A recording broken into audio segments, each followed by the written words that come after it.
Hey, welcome back to another video of editing basics. In this video, we are going to learn how to change Google Slides in Canva.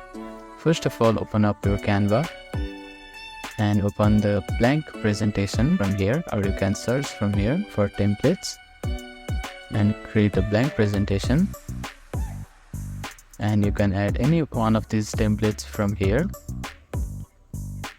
So for you to change the slides from Google account, you need to connect the Google account to the Canva.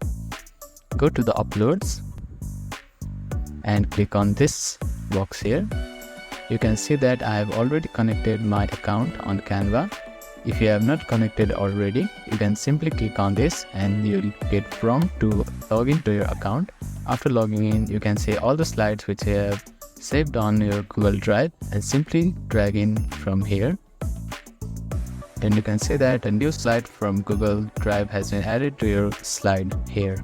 So if you do not want this slide and you want to change to the one which I have already made on Google Drive, you can simply delete this page, or you can also hide it.